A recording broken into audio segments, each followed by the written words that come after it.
What's up, everybody? Joe Brown with Heresy Financial here. We've got a Tuesday morning market update. Number one, some moves happening in Bitcoin with some companies adding Bitcoin to their corporate treasury again. We've got a Bitcoin mining ETF that is starting trading today. We've got some changes with the leadership team at Peloton as they are trying to stop that sinking ship from going down. We've got a little bit of a record going on with U.S. small business sentiment being at lows for a while. And then interest rates, big story today. Interest rates are getting pushed up higher and higher as the market is starting to price in more and more interest rates hikes through the rest of the year, up to 6 hikes just this year alone. And the Federal Reserve has a secret tool, about $1.5 trillion it can deploy back into the debt markets to stop interest rates from rising at any point if they need to do so to stop interest rates from rising. Ready? Let's dive in. All right, so number one here, we've got some extra news coming out in Bitcoin here. We've got KPMG in Canada has added Bitcoin and Ethereum to its corporate treasury. Now, last time we started to get a bunch of news about companies adding Bitcoin to their treasuries. It was also, kind of towards the bottom of a big slide down here. So I'm not surprised at all that we're starting to get some of this data. It hasn't reacted extremely strongly to this news. This news was actually from 1 day ago here. And so we started to see a little bit of a rally in Bitcoin earlier, and it's subsequently sold off a tad bit since then. And so I would anticipate that since we've had, a couple of months of poor performance out of Bitcoin, that we would likely see a few more news items like this come out over the next couple of weeks, that there have been some companies who have been adding Bitcoin to their balance sheet as it's been falling. Next, we have a Bitcoin Miners ETF was just approved, the Valkyrie Bitcoin Miners ETF, and it just started trading today. WGMI, let's pull this one up. WGMI trading at $26 per share, just about. Let's see what it's done. Maybe it hasn't even started trading yet. It might not have started trading yet, but it will apparently start trading today because this article is from yesterday from CoinDesk. WGMI, and it is going to be investing in companies that invest at least 80% of its assets in companies that derive at least 50% of their profit from Bitcoin mining. The top 5 holdings. Some of these, if you're familiar with the space, you might be familiar with some of these names.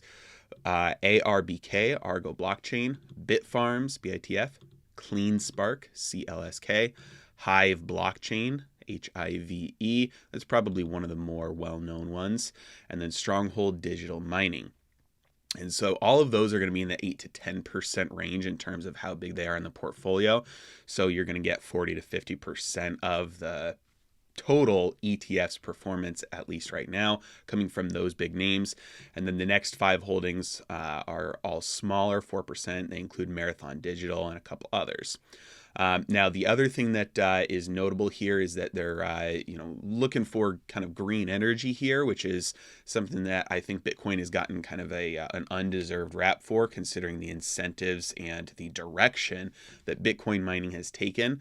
The incentive is to get free energy, and free energy for Bitcoin mining, typically it's going to be renewable or green energy. And so the incentive structure is there to get as renewable and as clean energy as possible. And so the fund's portfolio uses about 77% renewable energy from all of its miners, and the average in the US is 31%. So we're seeing some notable moves come out of Bitcoin right now, and not a bunch of solid price action. We saw, like I said, a little bit of a rally towards the earlier, and then now we've sold off since then. Moving on, Peloton. Peloton just changed their CEO. They number one, they've been cutting jobs, 2,800 jobs, and replacing their CEO. John Foley has left the company, and Barry McCarthy.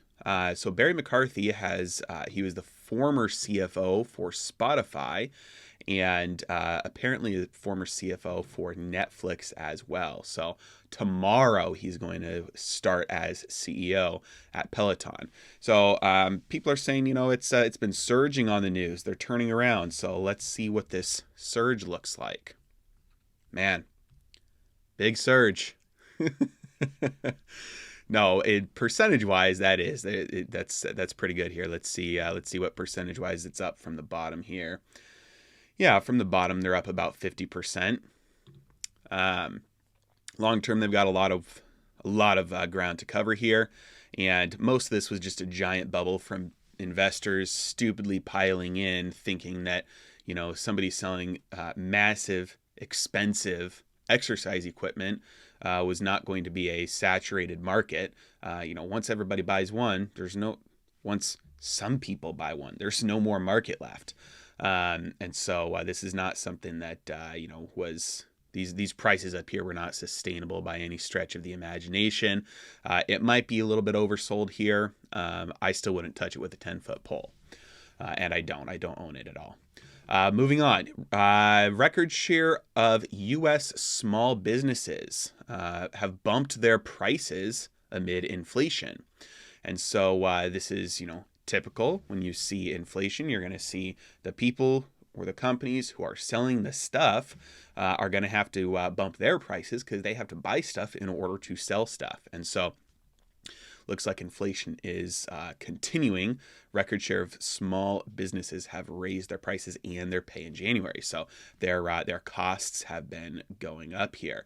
Let's take a look at this chart here. We'll zoom in. We can see higher prices here. That's the black line. And small business compensation is the red line here. So it didn't even take as big of a dip as the prices did back in 2020, and has had basically just as much of a steep rally here. So not looking good in terms of long-term inflation. That wage price spiral is looking like it might start really getting going here. And then there was the sentiment. Optimism index dropped in January from 97.1 to 97.1. That's an 11-month low. Where do they talk about that in this article here? Okay. Yeah, from 98.9 to 97.1.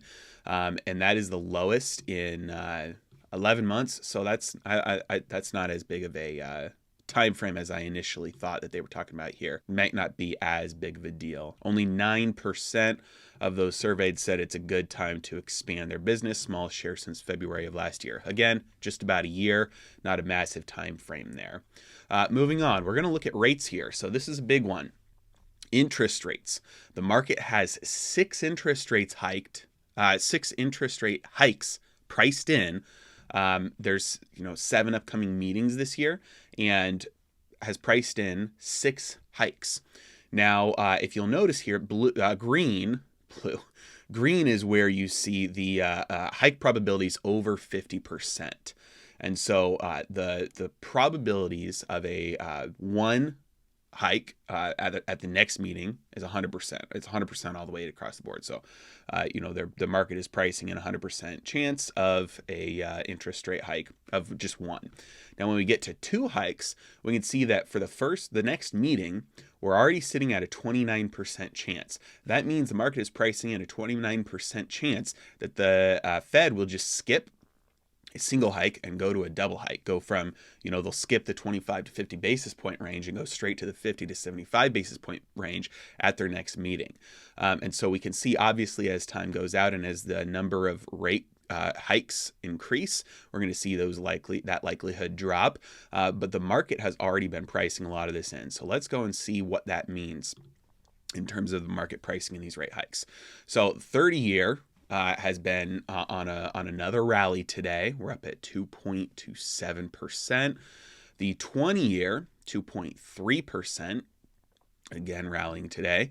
The 10-year rallying a lot today at 1.96. And then the 2-year started the day off a little bit slower, but has been rallying again today as well, as bonds across the board are being sold off, pushing interest rates higher at 1.3% for the 2-year. Now, the classic yield curve inversion that people look for is the 2 and the 10. So that's what people are looking for when they're trying to see how flat the yield curve is, to see if it's inverted. Is the 2-year paying more than the 10-year? Not yet, but it is slowly catching up. We're consistently seeing faster moves. It's up 2.86% today. That's how much the yield is up on a percentage basis, and the 10 is only up 2.5%. So the 2 years are getting sold off at a faster pace than the 10 years, pushing the rates up faster. And so if this 1.3% catches up to the 1.96% and then surpasses it, that's the classic yield curve inversion people are looking for. And the dollar has risen a little bit as a result from this as well. One thing that I want to point out, number one, gold and silver still rallying amid the rate hikes. Not hikes, but the interest rates going up. With interest rates going up and gold still going up, this is a very good sign. This means, this is similar, like, for a while, gold was going down while real rates were going down, while inflation was taking off. Gold has been drifting down while inflation was taking off, and interest rates were not rising to the same extent as inflation. And so people always say that real rates is one thing that you need to look for in terms of how gold moves. But it wasn't for months. It was moving down when real rates were saying that it should have been moving up. And now it's doing the opposite. Now gold is rising amid strength in interest rates. So that's a very, very bullish sign for gold. Silver following as well. Again, a little bit more movement out of silver than we have out of gold. And we've been seeing strength out of the miners as well. So it's yet to be seen what this looks like when it finally breaks out one way or another, but we're seeing some strength. Back to rates, something that I need to point out here. We have, again, still $1.6 trillion, $1.7 trillion almost in the reverse repo market. This is money that does not need to be in there. This is money that at any point, the interest rate that the Fed is paying on all this money in the reverse repo facility used to be 0. So there wasn't, during that time, there was not a lot of money going into reverse repo because there was really no need to. There was no benefit. There was no incentive. At any time, back in June of 2021 last year, the Fed changed the rate to 0.05%. That sucked $1 trillion into this. Went from 500 billion all the way up to 1.5 trillion. It sucked $1 trillion into this reverse repo facility, and that was a way to keep cash out of the markets, because all that cash was going to be in short-term debt. And we know the relationship between bonds and interest rates is inversely correlated. So if all that money is buying short-term debt and buying it, that's buyers, that drives the price of the debt up, that drives the interest rates down. It's very possible we could have seen interest rates go negative. You can't have that with the dollar. You can have that around the world. You can't have that with the dollar. It starts to break financial markets. And so they needed to suck that excess cash that had been spent into the economy. They needed to suck that excess cash out of the system so it wasn't pushing down interest rates. At any point, let's say the 2-year gets up to 1.9 and the 10-year doesn't move, and we're about to see a yield curve inversion. Let's say interest rates get a little bit too pricey and the Federal Reserve needs to hike the federal funds rate, but they know that, some people can't afford their debt when it gets too high.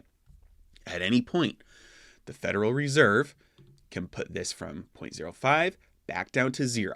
Suddenly, there's really no incentive for the $1.5 trillion to be in the reverse repo facility.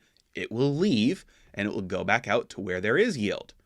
In the 2-year, in the 10-year, in T-bills, and it will start to buy up that debt.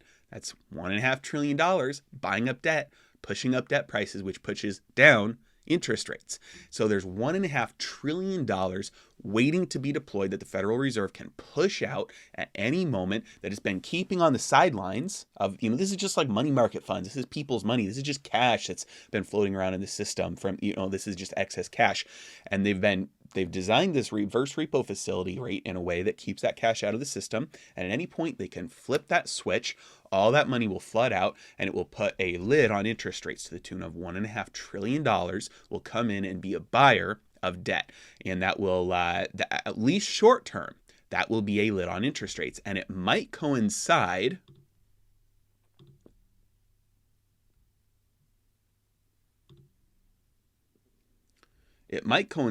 with government spending here. And we've seen the Treasury General account at the federal government's checking account basically here. We've seen it exploding because they fixed their debt ceiling issue, but they have not yet fixed their spending issue. They keep on running into political roadblocks to get money spent. And so they haven't been borrowing a ton extra. They haven't been spending a ton. And so once they start borrowing a ton, again at some point, unless they just really can't ever get over this, and they start borrowing a ton in order to do that, then what we will see is continued upward pressure on this. And so the Federal Reserve at some point will need to release that $1.5 trillion that's locked up in the reverse repo facility to go out and help with keeping a lid on interest rates, since they are stopping their purchases, since they're not going to be adding any to their balance sheet anymore in just about 1 month here. So anyway, that's what we're looking at. Rates are going up.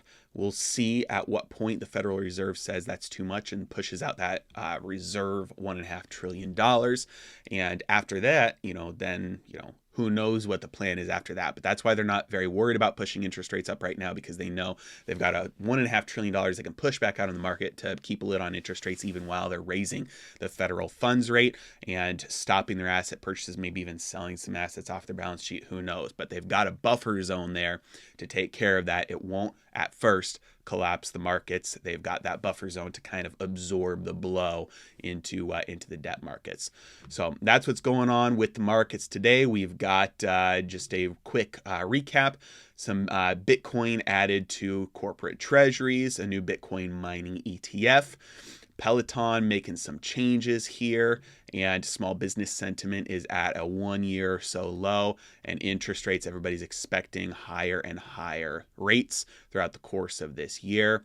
And it is there's a buffer zone there on how long that will take to work its way into the economy and start to cause major issues. And finally, I will be in Dallas on March 5th at an event. I'll be speaking there. It's going to be a great event. I would love to see you guys there. If you can join, I've got the link in the description below. As always, really appreciate you guys. Thanks so much for watching. Have a great day.